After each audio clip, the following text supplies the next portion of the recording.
Hey guys, some gamer dude here. I watch other TCG YouTubers, and there is a certain YouTuber I watch that gets really irate about double-faced cards. In his case, Magic's transformation cards. I'm not going to name them, but I think people familiar with their work can guess who I mean quite easily. Recently, I was thinking about gimmick cards, like double-faced cards, gatefold, split, multipart, the whole shebang. How they are used to convey or do certain things. How some people get a real kick out of them, and other people, like this YouTuber, really dislike them. I tried to start a conversation on the topic in my Discord, but with its low population, the topic didn't really go anywhere. So instead, I decided to make this video, going over each gimmick I can think of and my opinions on them. I hope this video generates a discussion in the comments. If any of these concepts are older than what I've stated, I am admittedly ignorant of the game they came from. TCGs as a whole don't really have a preservation movement, and those from the 90s are some of the least preserved. So let's begin. Double-faced cards are pretty commonplace now, but were a real novelty back when they were first introduced to the West with Magic's Innistrad block back in 2011. I believe they originate in Duel Masters. Force of Will used the idea as its central ruler card in 2012, and since then they've become commonplace. Force of Will, Dragon Ball Super, and Transformers all use the gimmick as a core component of their design. Double-faced cards are used to convey a transformation or power-up, a character shape-shifting, or showing a more combat-ready form are the most usual examples of the idea. It's not a terribly complex concept, but the execution of having both sides of the card functional in gameplay is what makes the cards feel special. I think that's what makes them so appealing. They are still a novelty. Magic doesn't use them frequently, and no other game that does uses them in the same way, which is also why some may take issue with Magic's double-faced cards. The games that have used the concept outside of Magic have used them as an extra deck, or as a card that starts in play, stays in play, and never leaves play. There is also a very limited number of them under your control. Usually they are put in a perfect fit or clear sleeve, then are just flipped as needed. They don't interfere with gameplay. I think they're really fun cards. Magic's, on the other hand, are included in the main deck. To use them, you need to keep removing them from their sleeves to turn them over, which becomes tiresome. Honestly, in my opinion, the act of using double-faced cards necessitates double sleeving your deck, so that the continuous de-sleeving doesn't damage your cards. I think it says a lot that Wizards feels the need to make token cards to alleviate some of these issues. It's also a bit time-consuming. Speaking from personal experience, I have some in my Red-Black Madness Vampire deck. Some are fine. I also own a Red-Green Werewolves deck where the majority of the creatures are double-faced cards. I don't play it as much as I'd like to because the gimmick is tiresome. The novelty wore thin quite quickly. I think with double-faced cards, that's the real crux of the issue, the application. It's easy to understand why Magic players would hate double-faced cards because the application is intrusive and disruptive to gameplay. But the concept has merit and is fun, just for other games.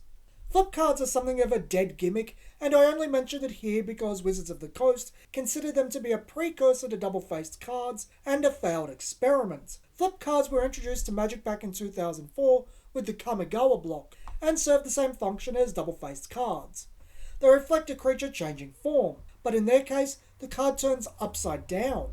It's easy to understand why Wizards thinks the way they do. They are unsightly and incredibly cramped. The template is cluttered with too much going on. The limited art box has to facilitate 2 artworks, and there is little to no space for text, only up to 4 lines per side. That said, they do have one upside over double-faced cards. They don't have all the tiresome issues with sleeves. Turning the card upside down is also a lot less involved than re-sleeving them. It's really a case of the downsides of double-faced cards being a whole lot easier to deal with than the magnitude of issues with flip cards. Double-faced cards are a much more elegant design. Sticking with Magic's gimmick cards, let's look at split cards. Split cards originate in Magic's Invasion block back in the year 2000, and have taken on a few forms since then. The original form had 2 smaller cards printed on it, and you could choose which of the 2 to cast. I think they're actually a pretty good idea. They give you multiple options, kind of like a built-in hand filter. But others have both early game applications and late game applications. Obviously, this level of choice is very strong, hence why they have increased costs to justify the adaptable nature of the cards, which I think is fine. It makes a few unplayably expensive, but the good ones are very good. When split cards returned in Dragon Maze, they returned with a new keyword, fuse. You can cast both at once. The problem with fuse is that all the gold cards are too expensive to cast. They go up to a total of 9 mana. The dual colour, where both sides are 1 colour each, are much more reasonable at a total of 5 mana average. At 5, very late, you can feasibly cast it. 6 and 7 isn't impossible. The Soul 7 is half green. It's just 5 is more reasonable to expect. Recently, when split cards returned in Amonkhet, they changed look and functionality. They have a new mechanic called Aftermath, and the card has 2 orientations at once. The first is Portrait, where you cast it from the hand. The second is Landscape, cast from the graveyard. This isn't so much a split card in functionality, it's more flashback, as they're being cast from the grave. It's actually rather interesting. They don't seem to incur any additional cost for being a +1, since they have to get into the graveyard in the first place. But they're also largely made to be cast after they have initially been cast from the hand. The effects work in tandem, which is really neat. It's kind of like Fuse without being Fuse. I think the split cards are nifty, but not terribly exciting in their original form. In forms such as Aftermath, they are pretty exciting. I think they'd be worth revisiting not only in Magic, but other games using similar mechanics. However, they are more related to other mechanics than they are split cards. More of a hybrid. I just think their functionality is more interesting. Gatefold cards, also known as triple-faced cards, seem to originate with Score Dragon Ball Z's Buu Saga high-tech cards, and have since been used in Duel Masters, Force of Will, and Transformers. In Dragon Ball Z, the card was used to have a level 1 and level 2 on the same card, as I don't think double-faced cards were invented yet, and the Gatefold card does certainly make an impact. The level 1 is on the front and you open it up for the level 2, which is now an oversized landscape card. Later uses of the design would have 3-faced cards, front, back, and open, an expansion of double-faced cards. It's worth mentioning this card type cannot be included in the main deck since they are considerably thicker than a normal card. Not going to mince words, as I've said this before in my Transformers review, but Gatefold cards are a horrible idea as they naturally wear out due to the folding and unfolding with use. Plus, no sleeves suit them. What are you going to do? Get Oversized sleeve and fold it? I put the only one I own, Majin Buu, in a penny sleeve, and if I actually used it, I'd just de-sleeve it and open it up. They're a cool gimmick, and I think they're impressive, but they're impractical since they naturally wear out with use. Landscape orientation cards are some of the least interesting gimmick cards of all. They're just in landscape instead of portrait orientation, usually used to show a location. As far as I can tell, their origins are Decipher's Star Wars TCG back in the 90s. Not terribly interesting with no functionality that necessitates the gimmick like split cards, their orientation draws more of a focus on the flaws. They are horrible to look at in a folder, clutter up the board, as they're usually permanents, require giving your opponent information about your hand for them to be read, as you'll have to turn them sideways to read them. I think the last one is a weak argument though, as in time most people do memorize their cards. But it is an argument for people learning a new deck or new cards. I think landscape cards benefit most from being an extra deck card like WWE Raw Deal's Backlash deck, a place where their flaws aren't relevant. Oversized cards share similar issues to landscape cards. Oversized cards are exactly what they sound like. Cards of double the size of normal cards, and were originally used as box toppers in Pokemon, but have since been used as actual game cards in both Transformers and Chrono Clash system. This gimmick is quite frankly as bad as Gatefold cards, if not worse, which is funny since Transformers uses both. Oversized cards feel flimsier than normal cards due to the larger surface space. They aren't as rigid. They're an absolute pain to hold due to their size and take up too much room on board. Sleeves come in a smaller count, are hard to find, more expensive, and to top it off, only come in clear. Pages are similarly hard to find. But best yet, you can't get deck boxes for them. You need to use card storage boxes or work something out. I don't know which is worse, Gatefold or oversized cards. They both take the cake as the worst gimmicks. Backer cards are a rarely used gimmick since the cards need to be made of a transparent plastic, which incurs a higher cost to the end consumer. Heathercomb and Redakai are both quite infamous for this, as well as Heathercomb's irregular card size being hexagons. The gimmick is used to have other cards behind the clear card to customize the clear card with new text.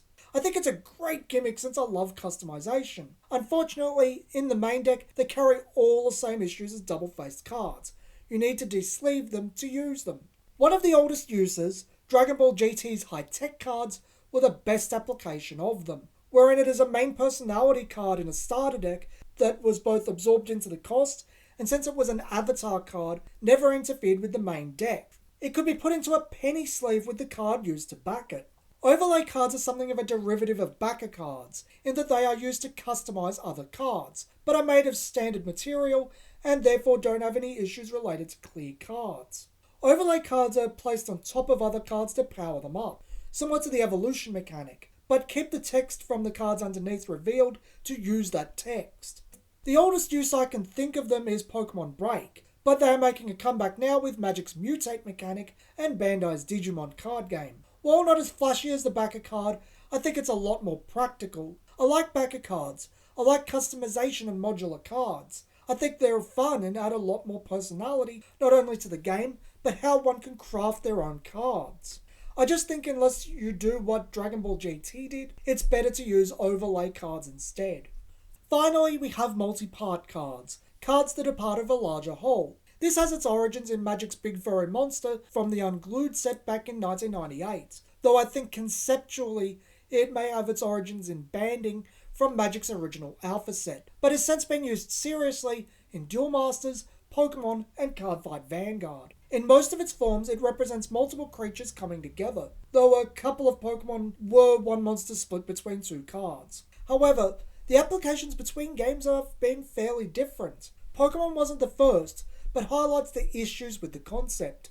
Pokemon utilised multi-part cards in the pretty good Heart Gold Soul Silver block as Pokemon Legend, the block's variant of the EX card, a monster that gives 2 prizes when defeated. Both half of a Legend card are considered to be the one card, meaning you can only have 2 of both pieces and you need both pieces to play the card. You need tools to fish them out specifically. Most of them weren't even worth the hassle. Duel Masters did it differently with psychic creatures and their extra deck called the Hyperspatial Zone, which apparently would have been localized as the Uber Dimension Zone according to Mark Rosewater. Psychic creatures are double-faced cards themselves, but some are known as cells, and when flipped in conjunction with other components, they fuse together, making Duel Masters' version of Multipart Cards also their equivalent of fusion cards.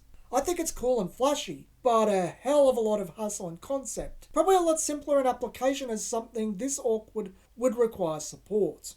Vanguard implemented multi-part cards in their short-lived Legion mechanic. With Vanguard's Legion, both cards are independent of each other with no further gimmick. But one of the cards on the central leader/avatar position called the Vanguard Circle can search for the other one and they co-inhabit the Vanguard Circle. Legion was never fully explored, however. The Legions made up of 2 new cards had Legion unlocked skills on the original Vanguard. Only those that Legion to older cards as legacy support utilise the mechanic to its full potential, both cards having ability only usable on the Vanguard Circle, and those abilities synergizing. While it needed further exploring and was cut too short, Legion is by far the best use of the concept. It's a fun and exciting concept that is worth returning to, not only for Vanguard, but other games too.